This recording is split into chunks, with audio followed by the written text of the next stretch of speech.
appreciate everybody coming out. Just want to sort of give you the format and what we're trying to work on. So we're going to hear a lot from our panelists. Felicia, our very able moderator, has some pre-prepared questions to get us started, and then we'll take questions from the audience. We don't have a ton of time for that because we've got an hour this evening. We'll get to as many as we can, but I do want to remind everybody that not your only opportunity to tell us what you think we ought to be doing or to ask questions. You can follow up with my office. You can follow up with any one of their organizations, and we will attempt to address whatever issue you want to raise. The goal this evening is to get a little bit of insight into how we are tackling the homelessness problem in the King County, Puget Sound region. A lot of issues and a lot of challenges there. What I personally have been working on for a while is to better understand, where are we spending the money that is going into this? What's the goal? What's the thought process? What's the objective? Part of this discussion is always about the areas where we wish we could spend more money. And I understand that. I haven't been part of anything in my life where there wasn't an argument that we needed more money for it. But that is only so useful to talk about, well, gosh, we need more resources. It is really helpful to figure out what are you doing with the resources you have, so that we can figure out, is it working? And if it isn't working, what have we learned where we can move those resources to a better, more productive place? And also, by the way, if you do that, it informs the decision about where more resources would actually make a difference. I don't buy into the notion that just because you're spending more money, you must be doing better. Not my experience. Now, there are some instances where it is true, but you got to do that upfront part of figuring out what's working, what's not working, and how to better invest those resources. And I think we really need to do that on this problem in the Puget Sound region and throughout the state, is to get a better idea of what we're trying to accomplish and what's working. And the truth is there are some things that are working quite well. I'll go ahead and suck up to Art Langley, not just as I see him here, but the street level folks I visited the other day, they do homeless outreach, going out into the community, finding people who are homeless for whatever reason, really getting to know who are they? What's the problem? What has led them to this place? What do they need, and how can we provide it? And getting people off the streets and into a permanent supportive housing situation. I think there are organizations that are working. Letitia, our moderator, is part of an organization that's trying to figure all that out. That's really trying to work with all the different organizations. And frankly, that would be one of my biggest goals in this evening conversation, is how can we better coordinate what we are doing? Because just based on my, bouncing around the district, there's a ton of organizations working on some aspect of this problem. And it's not just, the homelessness itself, it's mental health crisis problem, it's drug abuse problems, it's affordable housing. There's a whole bunch of different aspects to this, and there are countless organizations working on it. How do we make sure that's coordinated? If you have someone who needs services, how do you connect to them with all of the different service providers? And then, as I said at the outset, how do you then drive resources out to the organizations that are making the best difference? The best difference, the biggest difference. So I just, I want to make sure that we're not just, throwing money at whoever stands up and says, hey, I'm working on the problem. Working on the problem, how? What are you doing? What are you bringing to our community that's going to help us meet these challenges? I will say that I think it is absolutely true that one problem here is affordable housing. The high cost of housing throughout this community. I have a long, complicated story, which I will spare you. But bottom line is, I grew up in SeaTac when it was a hell of a lot cheaper to live here. And it's now a hell of a lot more expensive to live here. And the wages for the work that you do around here have not kept up. And that gap is creating a lot of pressure. So a whole lot of different aspects of that problem. We have a wonderful panel here. So I will stop talking, turn it over to Felicia, to introduce our panel and get us going. And I look forward to the conversation, and we will continue this conversation even past this evening. Thank you. Thank you, Congressman. Well, I just want to say again, thank you for organizing this event. And we're so appreciative of your leadership, not only here, but also in DC for this important issue. we really think that it's necessary to talk about the issues of mental health, behavioral health, and the crisis of homelessness in this context. So really excited to invite the panel to answer questions, as the Congressman mentioned earlier, and we'll welcome questions from all of you at the end as well.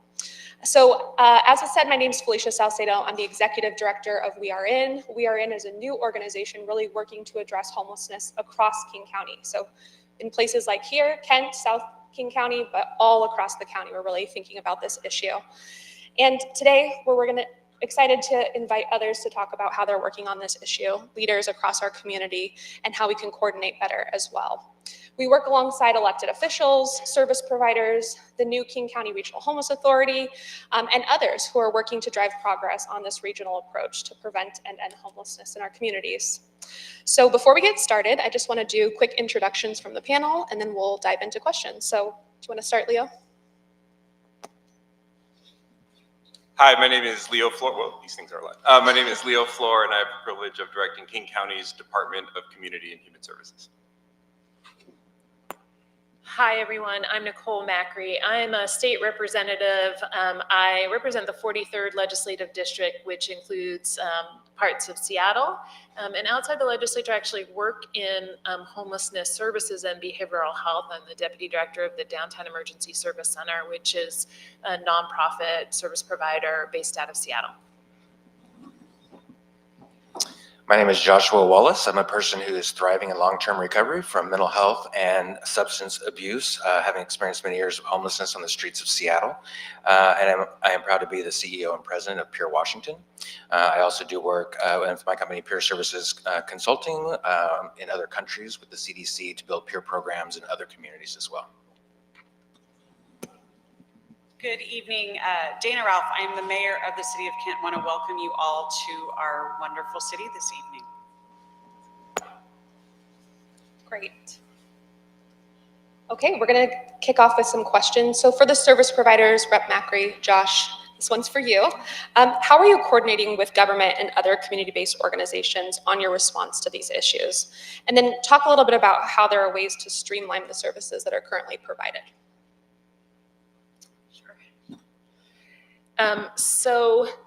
I'll say that the organization I work for and most other homeless service and behavioral health organizations have very close coordination with pretty much all levels of government, with the cities where we operate, obviously with the county government, with the state, particularly the departments of commerce, the Department of Social and Health Services, and the Healthcare Authority,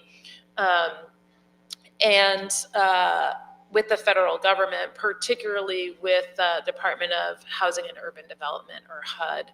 A little bit less so with Health and Human Services because of the way how our health resources flow. The federal health resources really flow from the state of Washington. And that coordination is pretty much daily. The government really sets the frame. In King County, we, I think, are quite fortunate in two regards. One is that we have established this regional authority for homelessness, and that has been getting off the ground over the last couple of years, and getting any major effort dealing with a vexing social problem off the ground can be quite challenging, and it certainly has been to do that. But to align 39 pretty unique cities and King County, which really acts as the governing entity for over 600,000 people who live in unincorporated areas, is pretty remarkable. And we're starting to see some good progress related to that, including the location and siting of more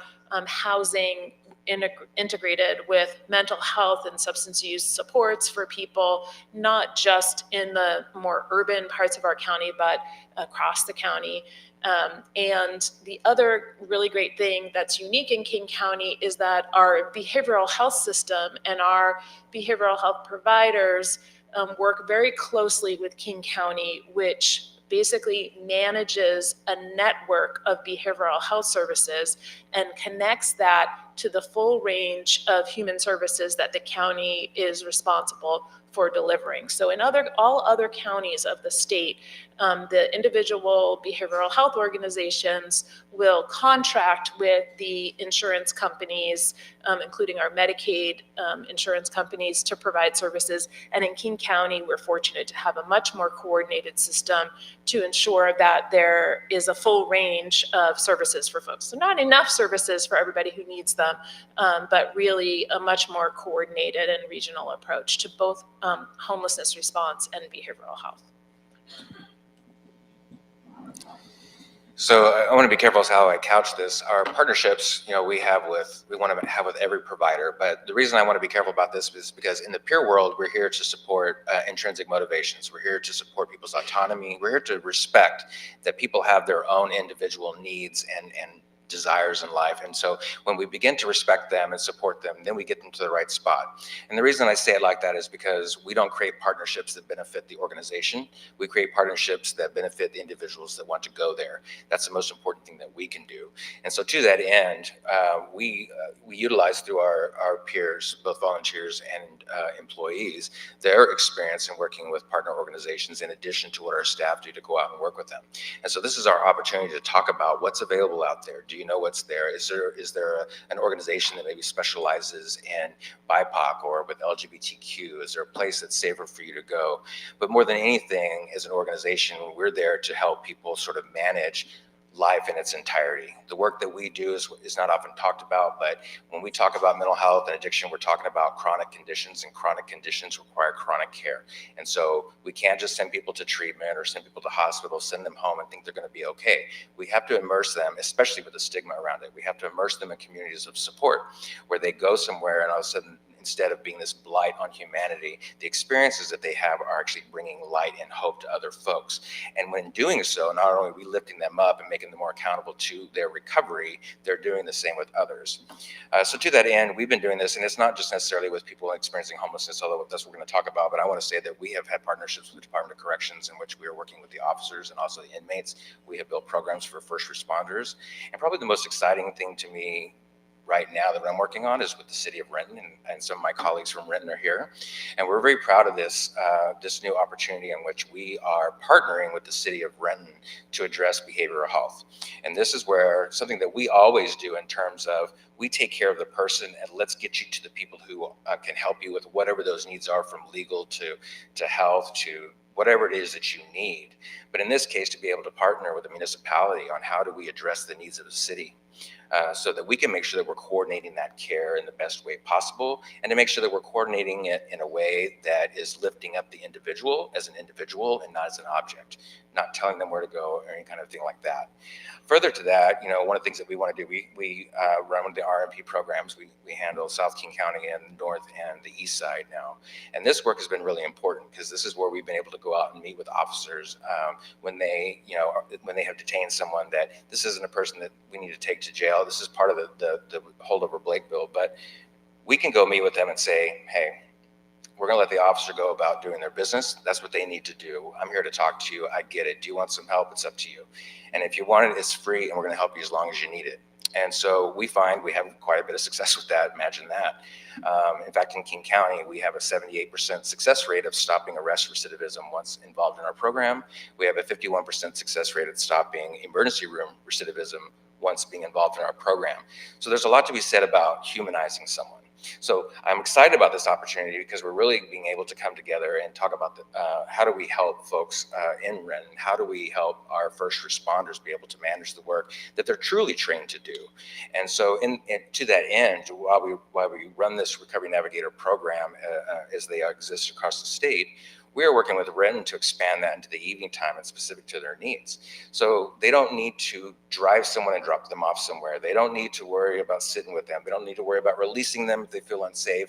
They don't need to worry about that there's nowhere that I can send you to. Boom, they give us a call. We send 2 folks out in the car. Let them go about their business.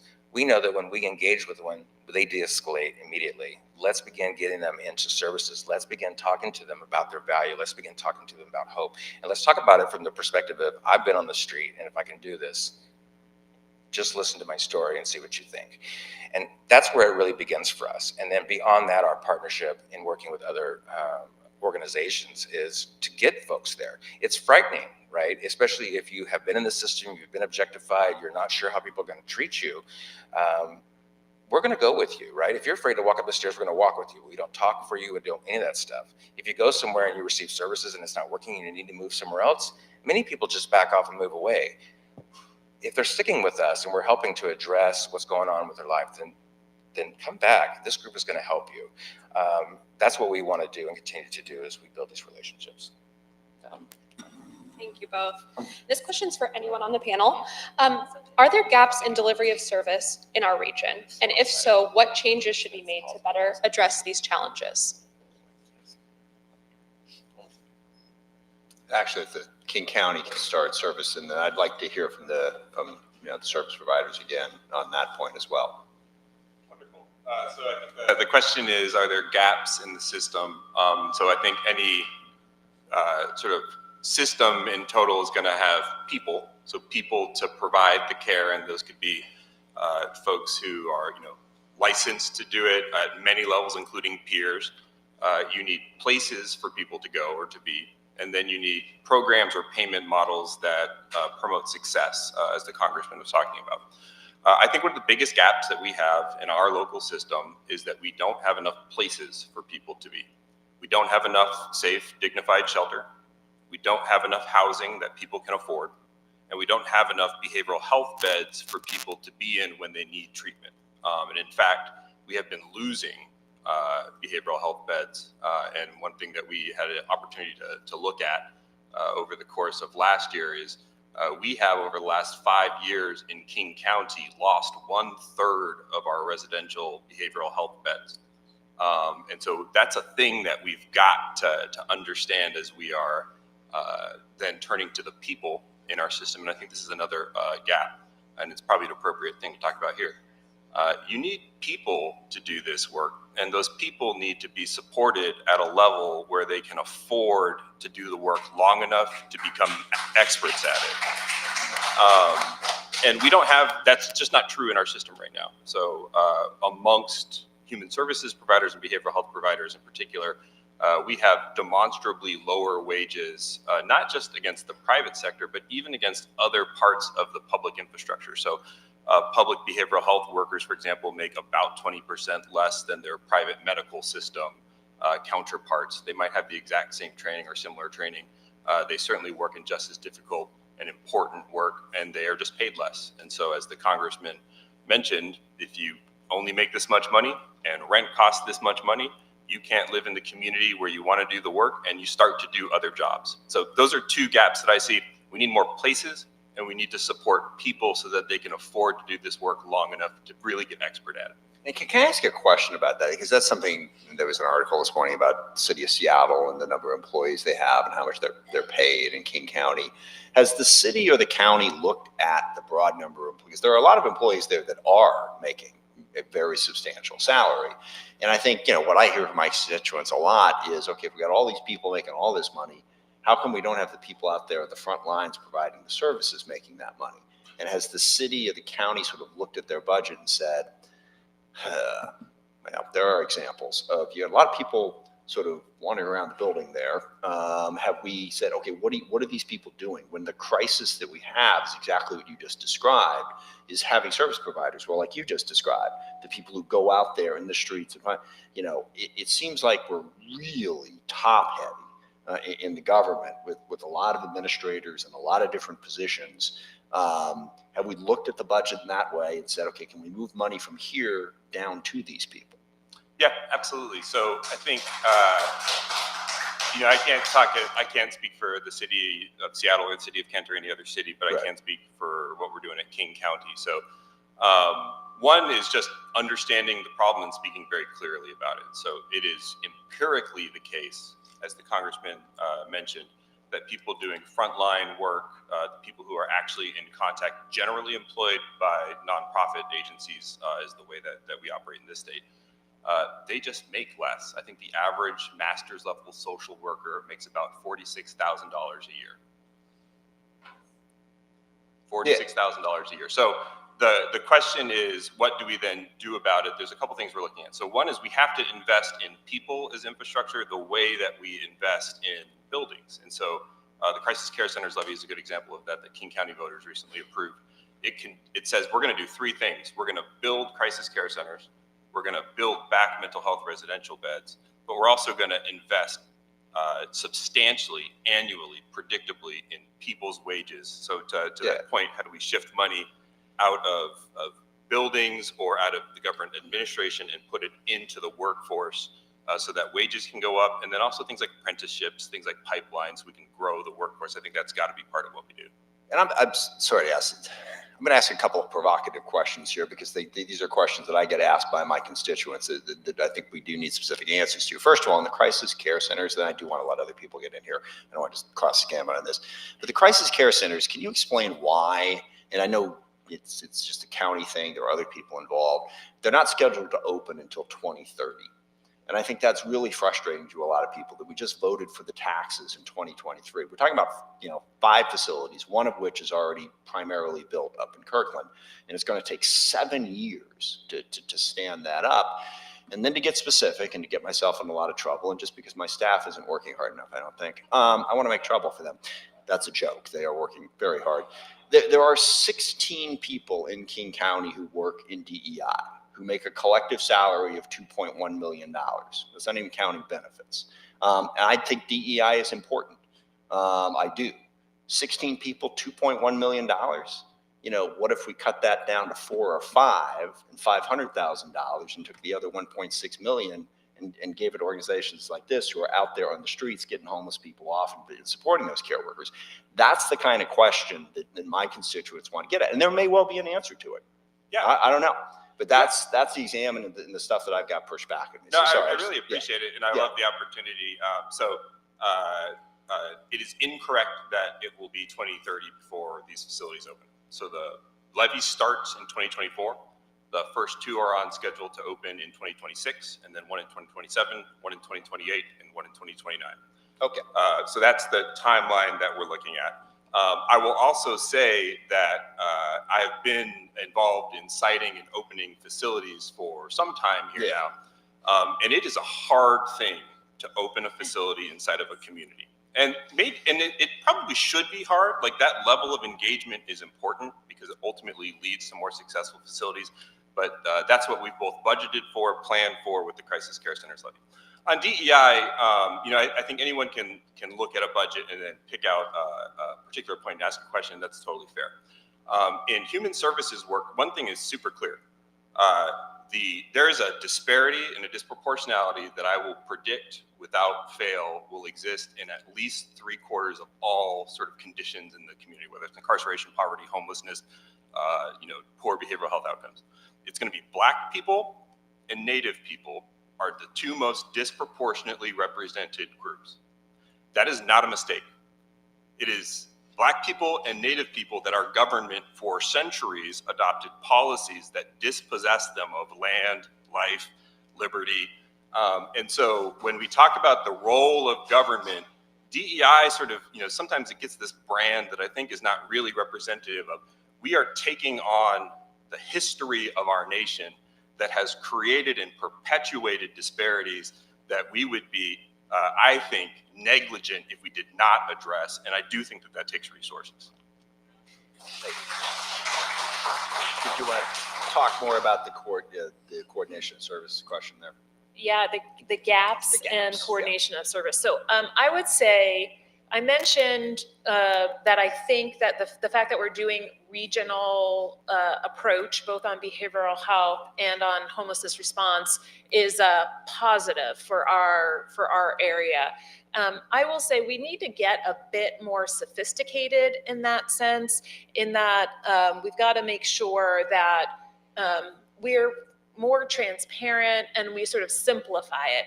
I often get questions from folks saying, how does somebody who's homeless get into housing? And then I need to go into a very, very long explanation about things like coordinated entry, eligibility, assessments, regional approaches.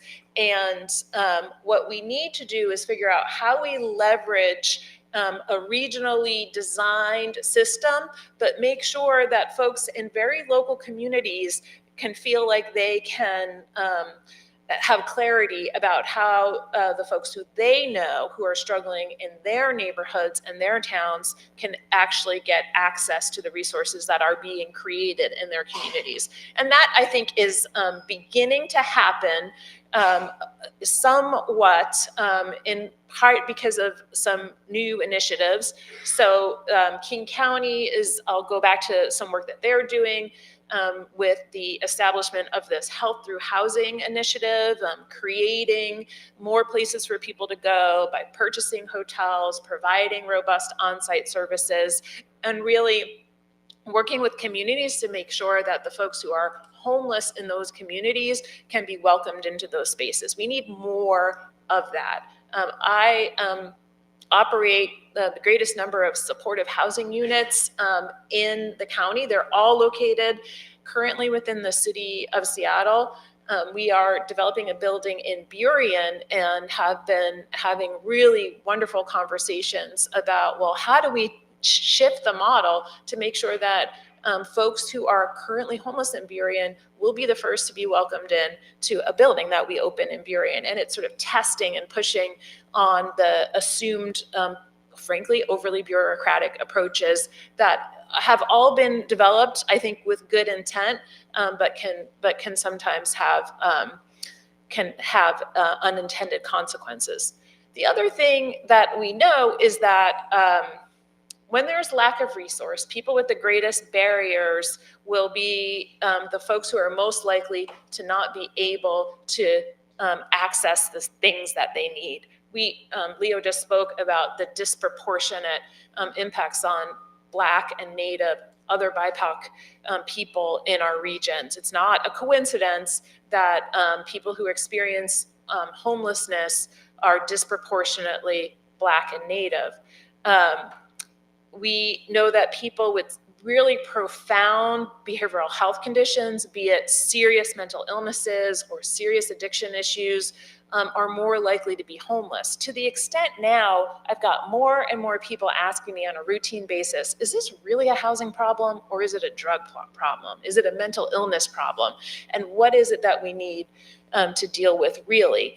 And that dynamic is in large part because when, like a game of musical chairs, when you pull the chairs away, the people who have the least ability to navigate what is an increasingly competitive and complex system are going to have the hardest time getting into the available housing. The people who are going to need some support and counseling and guidance and medical care to be able to live independently are going to be the ones who are most likely going to be not able to access that housing. And that's what we're seeing play out on the streets of every single city in King County right now.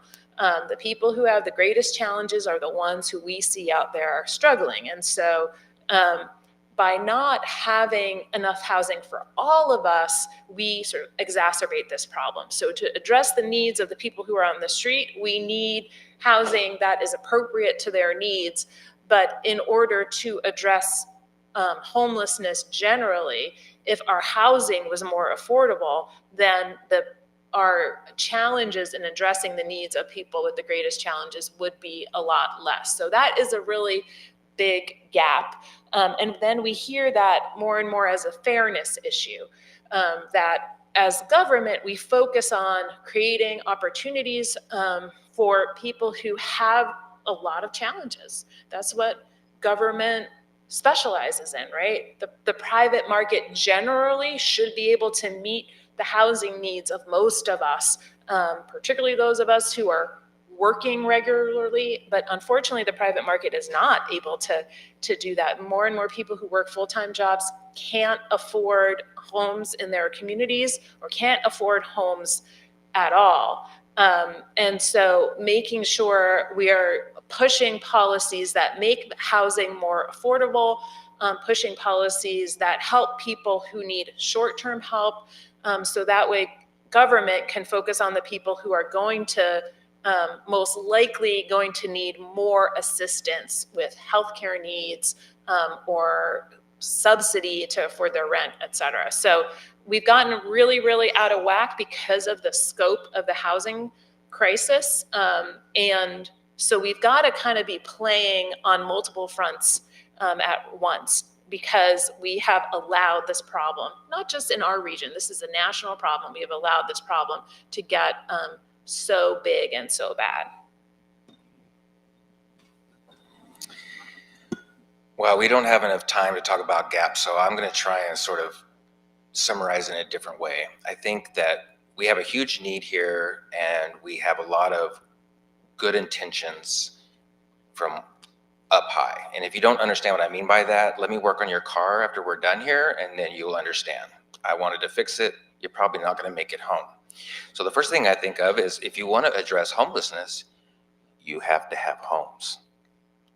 I know, big idea. And we have empty homes, but we have all the reason in the world not to allow people to be in them. We're angry at people for not being in homes, but we have no homes to put them in. I get funding to work with you, to tell you there's nothing for you. Do I need to say that again? It's reimbursable for me to tell you there's nothing available for you. That's a gap.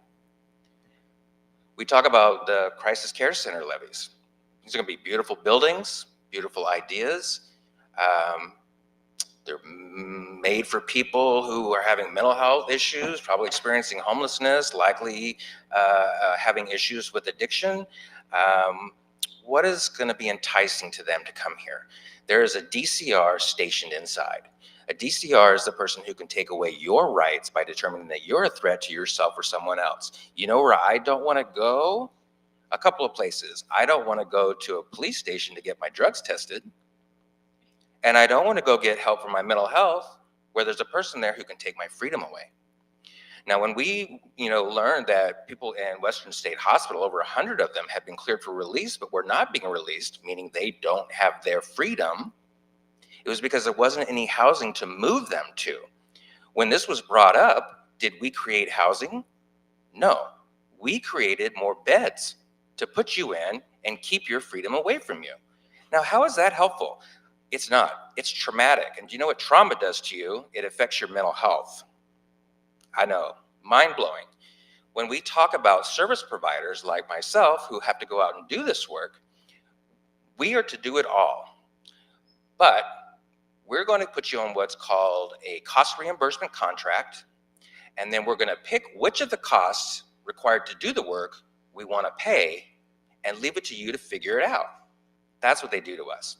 When I need to provide services and I have to rent a building, I need to build it out to work. If you work in business, nonprofit or otherwise, nobody builds your space out for you, perfect for you. You do it, and guess what? It costs money. And in King County, it costs a lot of money. But I have funders saying, no, that money needs to go to help people. I'm like, you know how many people are being helped right now? And those people are going to get helped in a place that's respectable if you allow us to do it, but you don't. If you want to add to that, that we are getting less than the money it costs for us to do the work, and we're getting paid 6, 7, 8 months late, who is paying for that? Because I have a legal obligation to pay my staff, I have a legal obligation to pay my rent, I have a legal obligation to pay my electricity bill, something that people don't want to pay for. How do you think that we're supposed to figure this out? And then we add to that this immense amount of reporting to make sure that we're being responsible. And I think it's important that we be responsible, but I have a contract that requires 71 pages of documentation every single time. We blew past our de minimis in the first month of this year, just trying to provide what was needed. And we just got paid for all of the months from February till now. So I'm at a loss, at a loss, at a loss, at a loss. Who's helping me? This is a problem, and how am I to help someone? And I'll tell you, unlike the people that want to make the decisions or not necessarily including them, I'm the one that has to walk you to the door when it's time for us to close, tears in our eyes, because I know what you're going back out to. This is reality. You want to know why people are so upset? We will spend $400 million to spruce up a stadium. We will spend money to put spikes under a bridge, to put fence around it. We don't have any money for housing. By God, you should get wet, because that'll teach you, that'll make you get, are you kidding me? There's not a way for people to be able to accomplish that level of goal with so many hindrances. When we put out RFPs for different types of work, we make it impossible for marginalized communities, BIPOC communities, really any community that does not have a sustainable existing funding source to be able to even meet the requirement of applying for it. And then are required to come up with all the money to start it and do it, and then wait 7 months to get a payment. So then you wonder why it doesn't happen. These systems are not built to actually treat the most marginalized. And when we talk about DEI, we're not talking just about BIPOC people. This is something we forget. We're talking about LGBTQ people. We're talking about people with behavioral health illness. These are diseases that people live with despite the stigma that we come along with and we're taught to be with. So these people are all marginalized, and we continue to move it forward. We create programs in which you can have this. If you jump over that hurdle, oh, you can't jump because we don't let you jump. And things don't happen. And time again, we see money wasted. You know, it finally will get so ugly that somebody will step up and do something huge. $1 billion, let's do it. Nobody ever actually thinks about the individual receiving the services, how it's going to impact them and how it's going to work. And when you do stuff like that and you objectify people, you wonder why they're so angry at you. I used to wonder why they were angry at you until I was homeless. And people walking across the street treat me like crap. I could go to the food bank 4 days a week and I would get a sack of onions, but I didn't have a home. What the hell am I going to do with a sack of onions? I get a can of chili. I'd be happy to eat that. I can't open it. I can't open a can. So it's things as simple as that that we miss, and they are everywhere. I think that's very helpful. I'm sorry, I want to make sure we get the audience. I could go on for a long time. No, and I think but that's really what we want to do, is figure out how to coordinate those services. And to the point about why you're not getting paid on time, you know, there's a structure that's supposed to be in place to figure that out. And I think we need to be more rigorous in looking at how that money gets spent so you do get paid on time. We had a huge problem with that with the Regional Homeless Authority just recently that really just screwed a whole bunch of service providers. They had the money, they just didn't send the checks out. All right. So we definitely need to figure that out. I want to let the mayor get in here. Sorry, I've been talking, but and just, you know, we mentioned the siting location issues.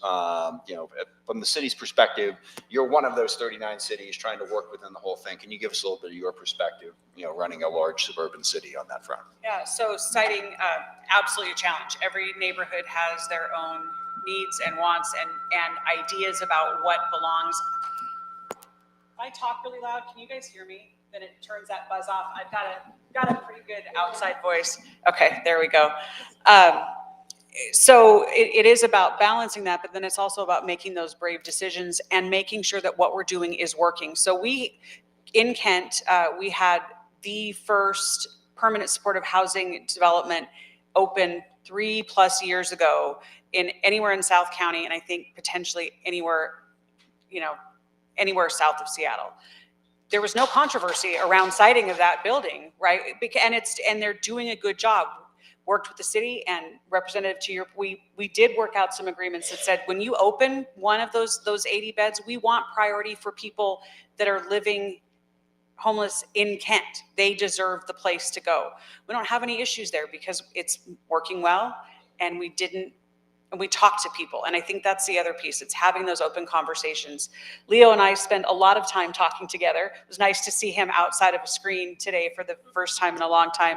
But with the crisis care facilities, I've been working with my fellow mayors in South County for months now, leading up to this levy and going into it on how do we bring those resources to South County? We want those facilities, and we know our community wants them. And so it is that collaboration and coordination of figuring out how do we put the myths to rest, right? But we also know that it's going to be important and incumbent on us to do this right the first time.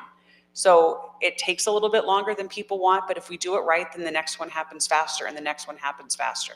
So I think it really is a desire and a will on the part of the communities. And our communities are not okay with what we're seeing and the number of people on the streets. And we need to figure that out, and we're working on it. And I think we've got good examples. If you participate in the siting, the crisis care centers, to Leo's point about, he was the timeline, it's tough to cite them. And the So- crisis care center is a little different than some of the other things, but how's that process going to play out to meet the timeline that Leo laid out? So that is exactly, we have been, Mayor of Renton, Mayor of Auburn, myself have been meeting for months, knowing that this money is coming because we want the resources in South County and we want them now.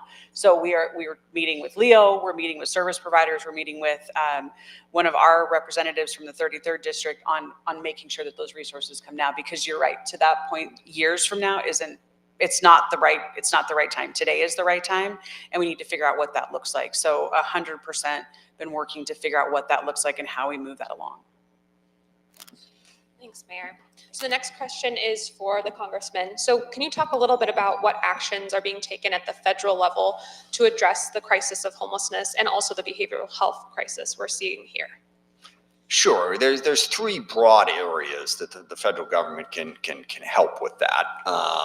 And I think the appropriate way to think about this is it's everybody's problem. I mean, a lot of people sort of break down and say, well, is it a federal problem? Is it a state problem? Is it a local problem? It's all of the above. And how do we work together to do that? So that's number one role that the federal government can play, is working and coordinating with all the folks that we see here to help make sure that that coordination is working well. Second thing is money. We drive out a lot of dollars. Now, during COVID in particular, there were several different relief packages. I think it totaled about $6 trillion that met a lot of different needs. But even beyond COVID, housing and urban development, there's, the federal government has a $6 trillion budget.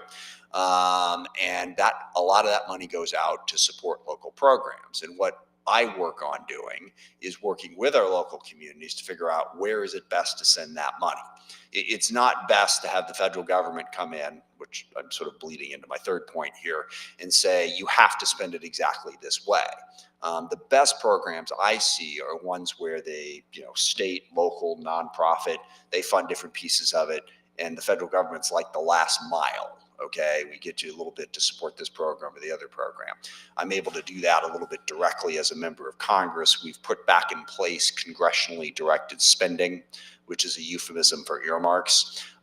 People love to hate earmarks, but a lot of the earmarks that I've gotten have gone to precisely these types of programs to help homeless shelters, to help behavioral health clinics, to help organizations that are trying to reach out and help these people to drive those dollars out.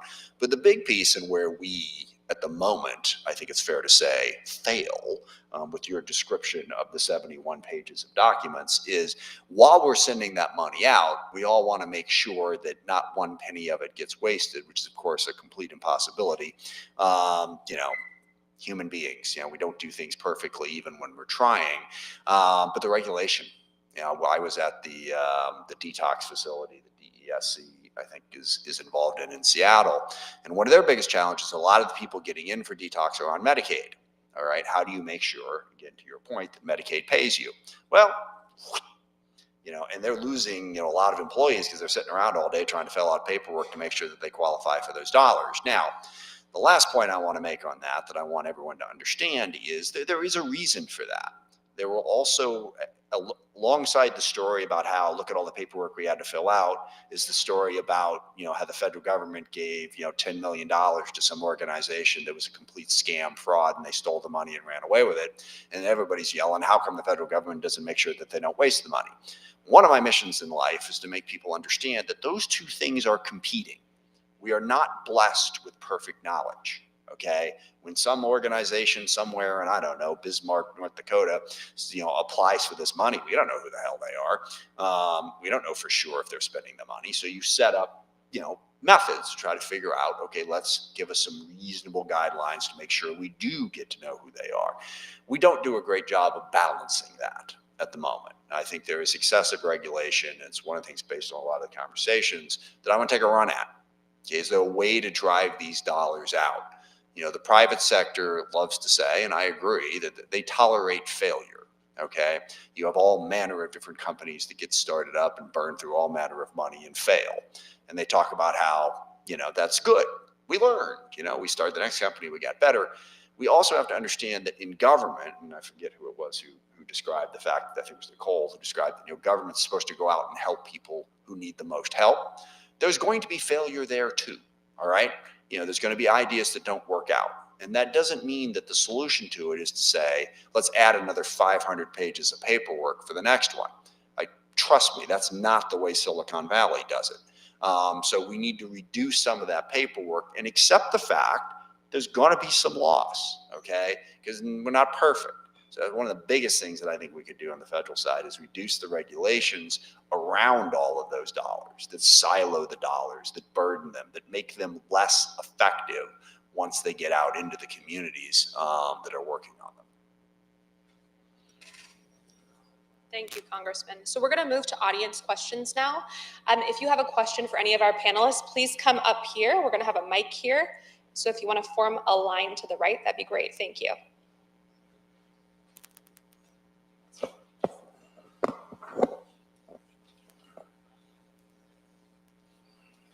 And just by way of warning, I think, we started a little late, so we'll probably go to like 7:10, thereabouts, but then we'll be done.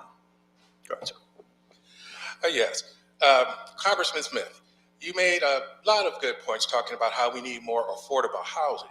However, in looking over your voting record, Daryl Jones from Kent. But anyway, in looking over your voter record, I saw that only 6% of the bills that you sponsored had anything to do with housing. And then take one bill, for instance, the SHAPE Act, which I believe you introduced last year, that was supposed to make it more difficult for private equity firms and investors to buy up single-family residences. And reviewing that bill, I saw that you were going to do so through taxing those companies. And then Yeah, I can get through this. I'm sorry, there's a lot of people in line here. You and I have a long history, and I'm happy to answer the question, but you're going to have to get to the bottom line to respect everybody else's time here. So go ahead. Okay, well, I'm almost finished because basically that tax money is being taken out of the state of Washington, and then the state would have to, or taken to Washington, D.C., and then the state would have to apply for a grant to get that money back to use for affordable housing. So maybe if you could explain how taking money out of the state and then making it difficult for us to get it back is going to create affordable housing in Washington. Yeah, absolutely. And in fact, the purpose of that tax is the hope that it will never be collected at all.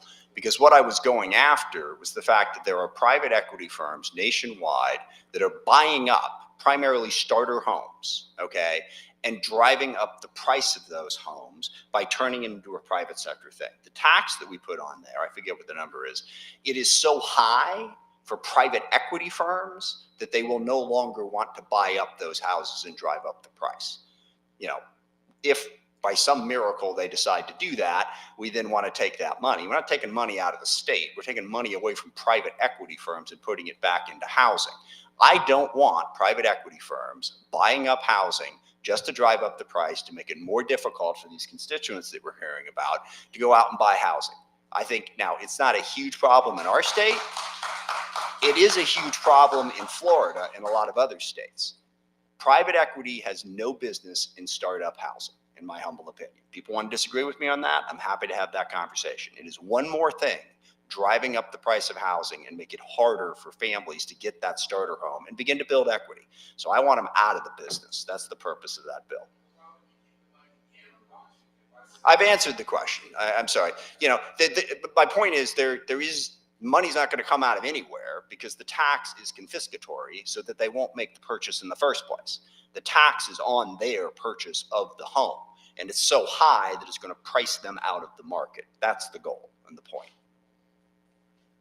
My name is Preston Hornbrine, and I'm from a family that has been dealing with mental illness issues for over 4 decades. I'm very familiar with the issue.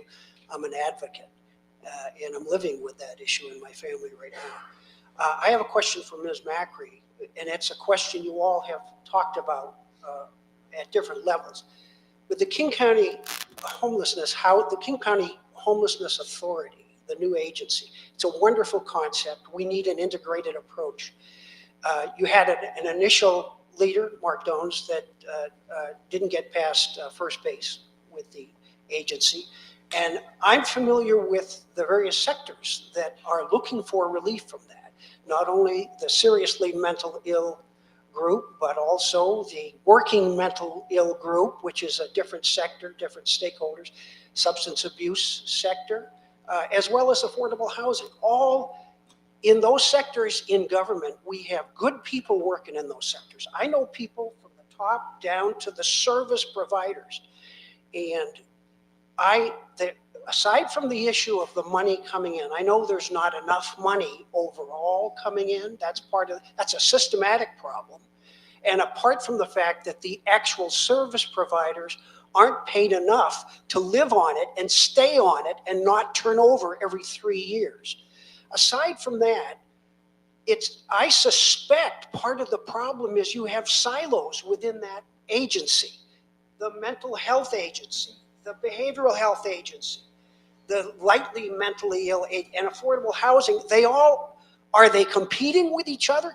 Why don't we have a Robert Moses type leader of that agency who can crack some heads and get those damn contracts out?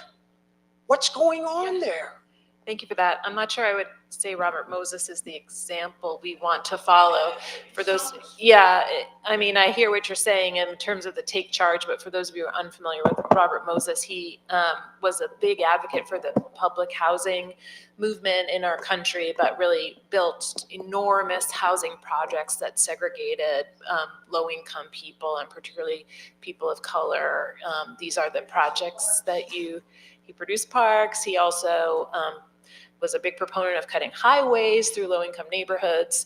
But to your point, do silos exist in government? Yes, this is an endemic problem, it seems, in government. And I have been working in this region for close to 25 years, and I can't even tell you how many times I've been a part of a systems change process to break down silos.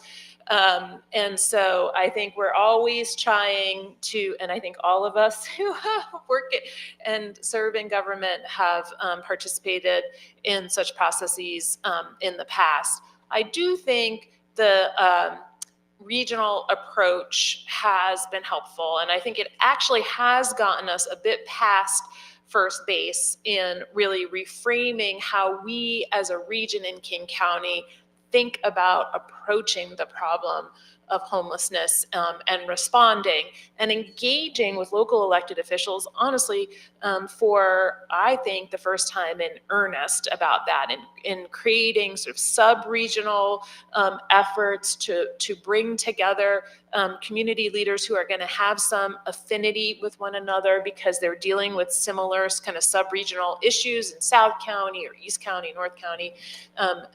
And so there is that. I will say Mark Jones was a very charismatic leader who I think set a good vision, but as the congressman said, failed on some of the kind of basics of running a system. Got to pay people to make sure the services are possible. And so I have definitely encouraged the King County Regional Authority to really focus on getting back to basics.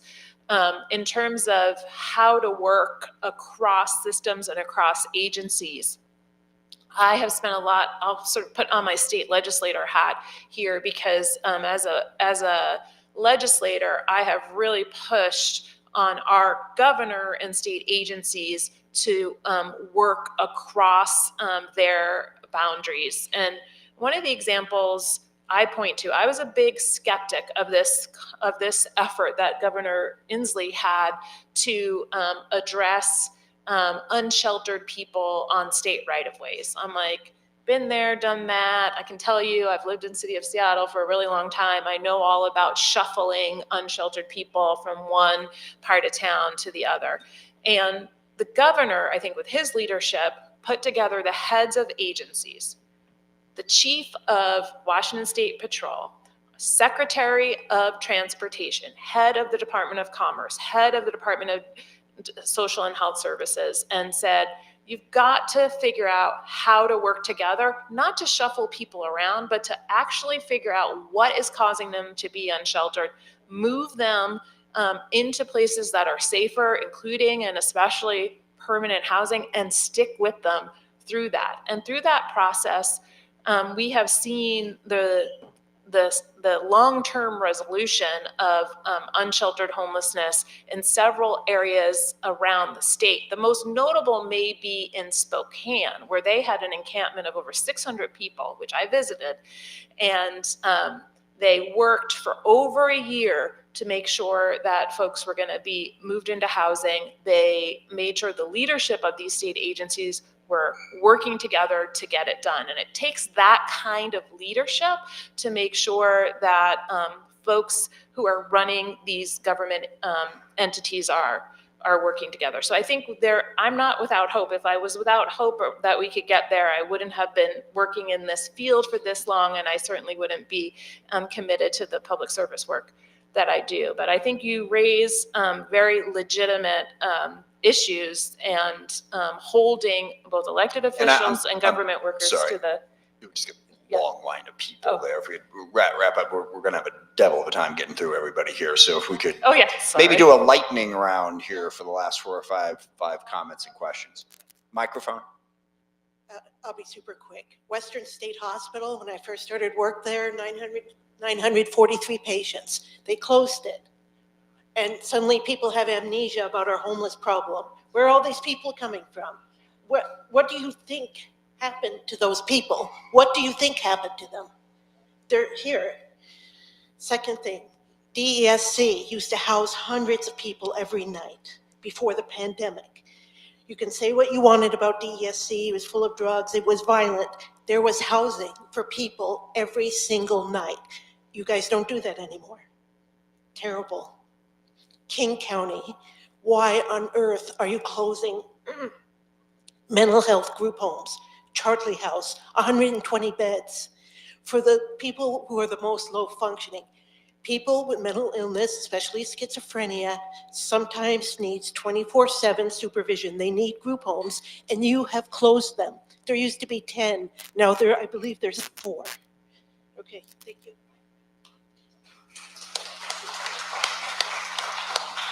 I think it is worth commenting on, and why so many things are shutting down, not many things are opening up. I know there are answers to that, but I want to give you a chance to sort of walk through how we've got to that point. I'm sorry, ma'am, this isn't going to work this way. So go ahead. Yeah, just Charlie House is a really good example. So it's a nonprofit provider that receives some funding from the government, but not enough, and they could not afford to continue operating Charlie House, and so they chose to close it.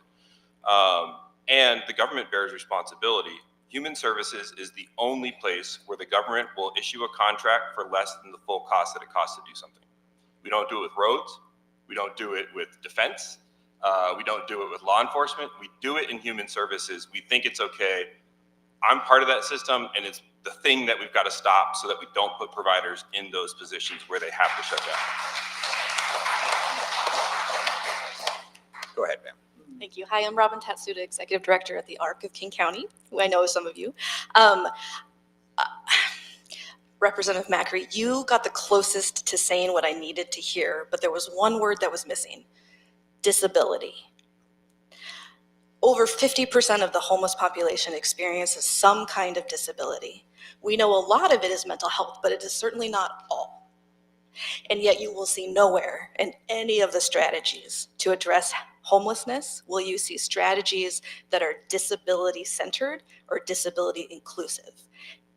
Why? And it's not just for you, Representative Macri. Okay, I was like, well, I work for an organization that centers on solely and specifically serving people with disabilities. So I think that there certainly are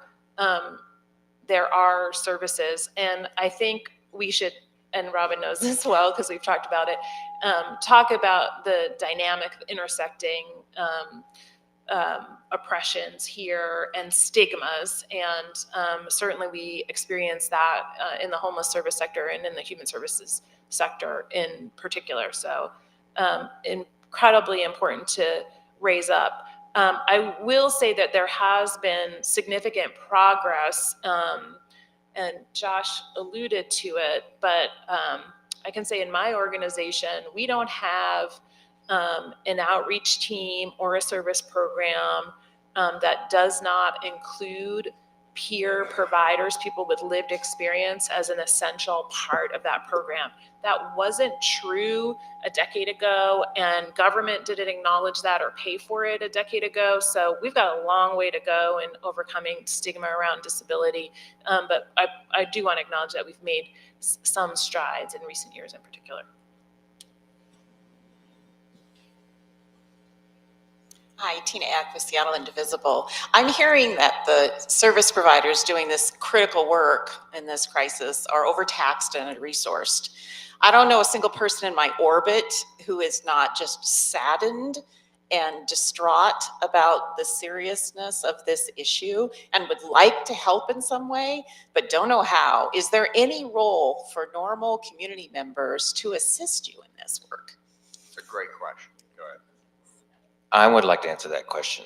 Now, I think most people would like to say, here, donate to my org, but that's not actually what we need. We need you all to get out and meet with your legislative representatives at the city, county, state, and federal level. And you need to tell them as their constituents that you're looking for a change, a systematic change. That has got to happen, because if we don't, outing little patches here and there is not what's helping us to keep going. It's not going to relieve the tension. It's not going to change the circumstance. We're going to be exactly where we were before, but worse.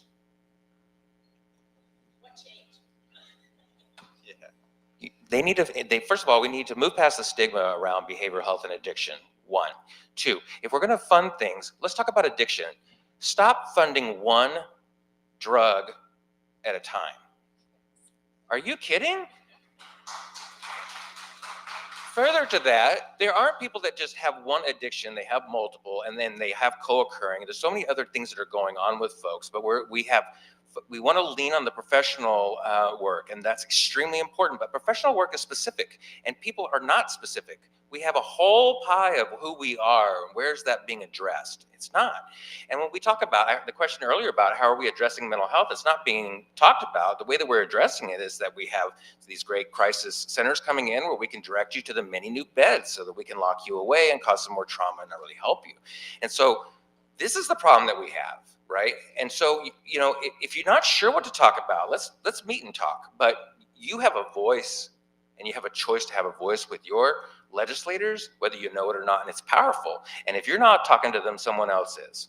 Right? So if you want to see change and you're angry that change isn't happening, get out to the folks that represent you and say, I want something different.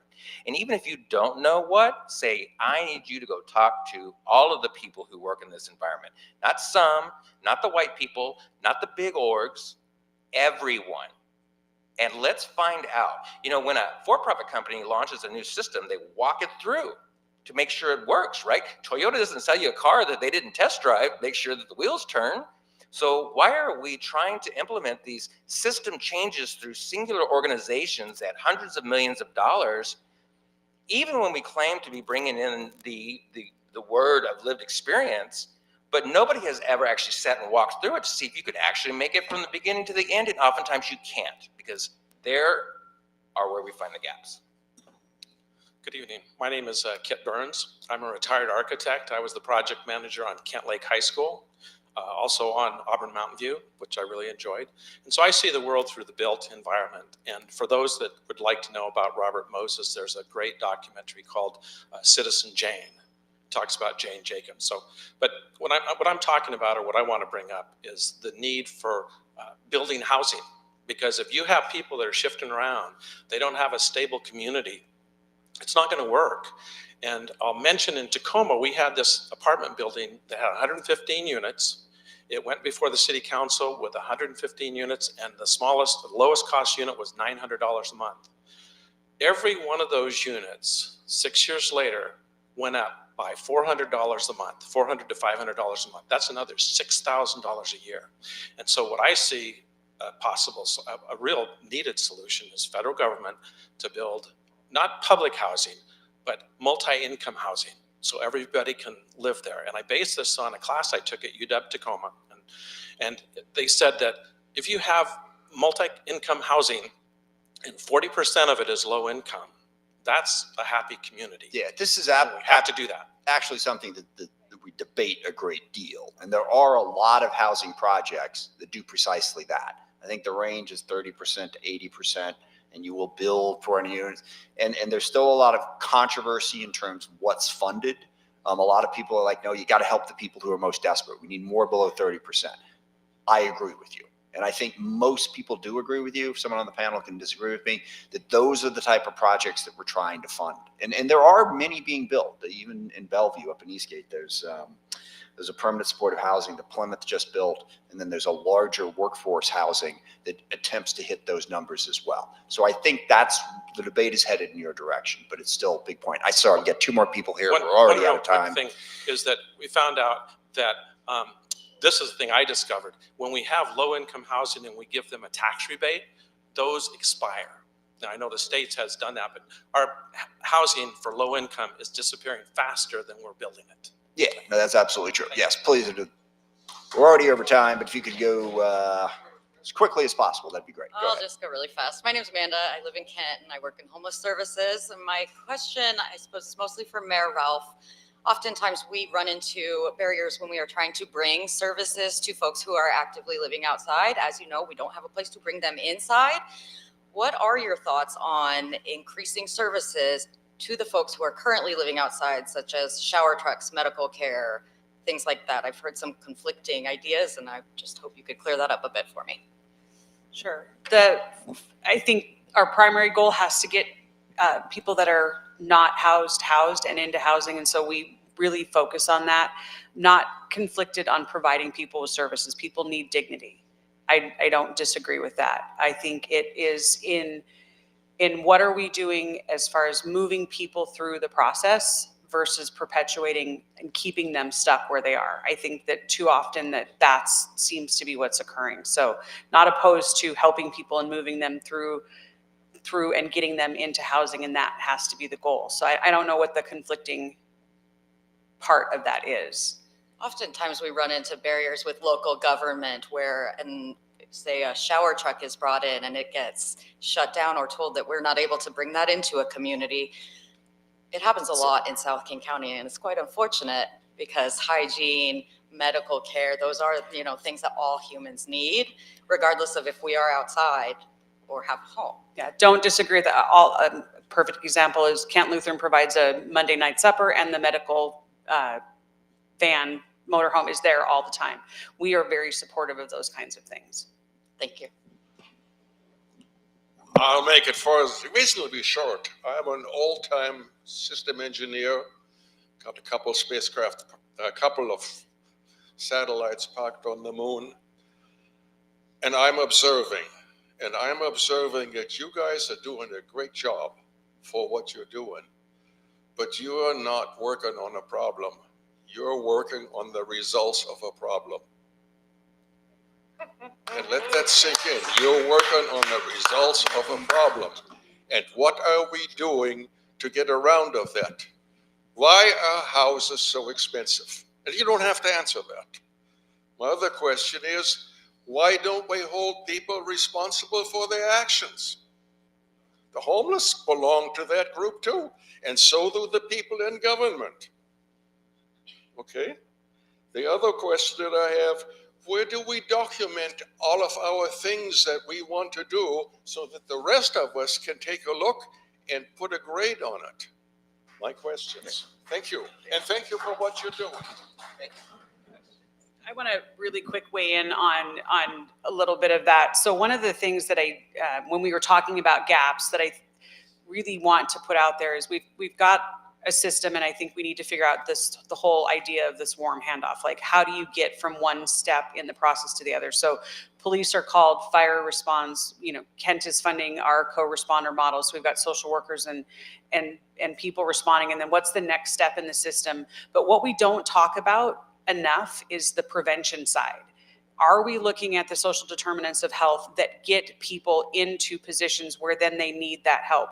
We know that all of those things, access to early childhood education, access to transportation, good paying jobs, those all matter. And so until we stop putting out the fires and start putting in fire extinguishers and sprinklers in buildings and that kind of thing, I don't think we're going to get there.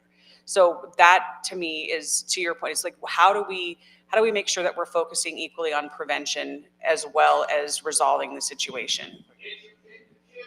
And if I could follow up on that, I think you made the two big points, and one of the biggest problems we have is that, you know, people seem to choose one camp or the other.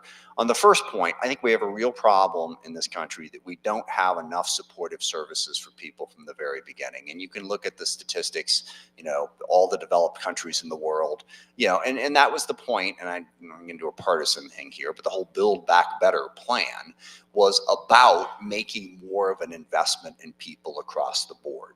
Early childhood development, you know, universal pre-K for 3 and 4-year-olds, you know, support for childcare, basically, you know, improving education. I saw a statistic that I forget, you know, I think in Europe they spend like, I'm going to get the numbers wrong here, like $4,000 a year on children. We spend $500.